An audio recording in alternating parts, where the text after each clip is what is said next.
Let's head all the way over to Ireland for the latest in what seems to be a trend of Doppelganger-style films. Last year's The Hole and this year's The Feast and a Banquet deal with the theme.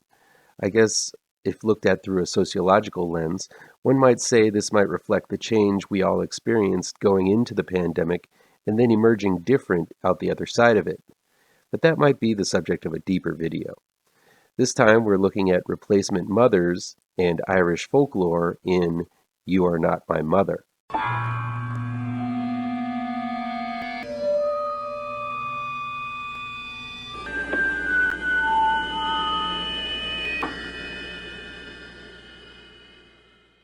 Welcome back to ML Miller Frights. I'm ML Miller. Before we begin, please do me a favor and punch that like button down below. Share this video with all of your social media addicted pals. Click subscribe to this channel and ring that bell for notifications. You Are Not My Mother is new in select theaters and on demand from Magnet Releasing. It's directed and written by Kate Dolan. Char, played by Hazel Dupe, is a smart young Irish girl who advanced a higher grade in school, making her an outcast in her class. At home is no better. Her mother, Angela, played by Carolyn Bracken, suffers from depression and can barely drag herself from bed, and her grandmother, Ingrid Craig, who is an invalid, leaving much of the caretaking to Char and her uncle Aaron, played by Paul Reed. After taking Char to school one day, Angela goes missing, leaving Char and her family distraught. But that night, Angela returns a completely different person.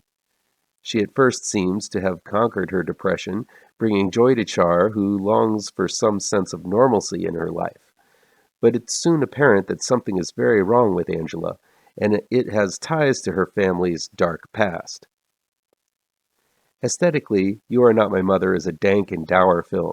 It deals with issues that aren't pretty and often kept hidden away, and the rainy and colorless environment conveyed in filmmaker Kate Dolan's film reflects that extremely well. This is not going to be the feel-good horror movie of the year, and that indication is communicated early on. Those looking for a horror movie that allows you to giggle a little in between the horrors are going to find this one extremely lacking. That said, You Are Not My Mother is a strong allegory for having a family member suffering from mental illness. This is often as devastating as suffering from the mental illness itself, and Char does a fantastic job of conveying the frustration of not completely understanding her mother's issues, as well as dealing with the pressures of growing up as a teenager. Hazel Dupe communicates these feelings in a way so subtle that it makes you feel more for her, when normally one would feel like she is not being understanding of her obviously suffering mother. It helps that the story is told from Char's point of view, but it also comes from the fact that Dupe is an extremely good young actress. All paranormal things aside, this film really dives deep into the core issue of dealing with mental illness, and it makes for a rich theme to explore, especially for a horror movie. And dives deep it does. The horror in You Are Not My Mother is as impressive as it is disturbing. What I found most interesting about it is that it doesn't devolve into using CG creepiness to make things unsettling. The horror comes from Carolyn Bracken's disturbing performance as Angela. Bracken contorts her body in strange ways.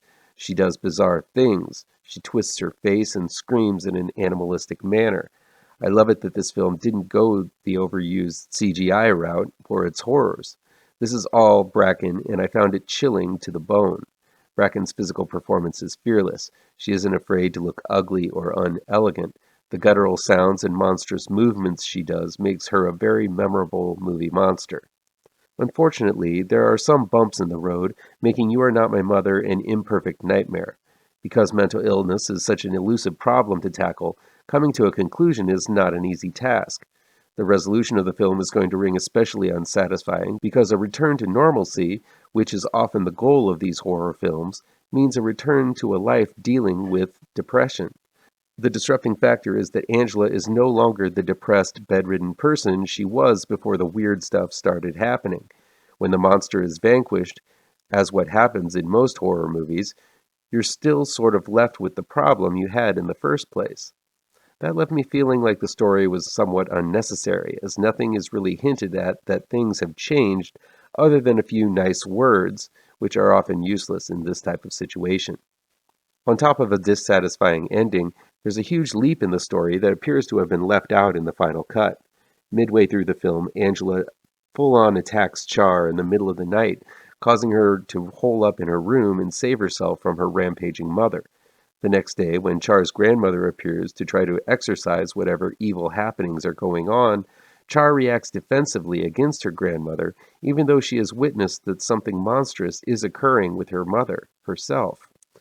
It doesn't really make sense for Char's character to behave in this way, especially since she's been quite sensible for most of the movie that we've seen.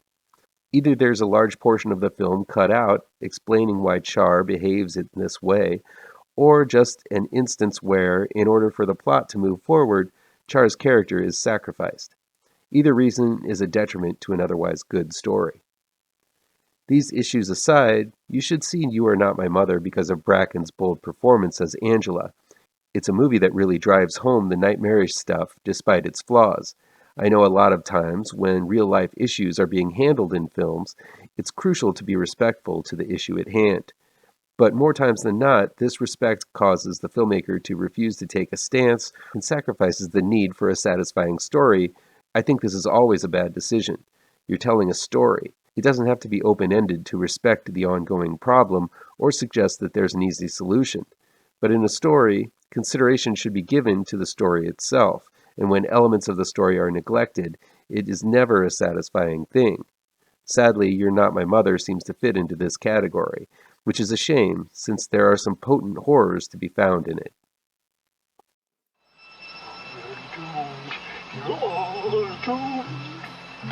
You're doomed to live the life you're meant to be, stuck inside your reality. You're doomed. Oh, you're doomed. You're doomed. You're doomed. Live the life that you are meant to be. Live inside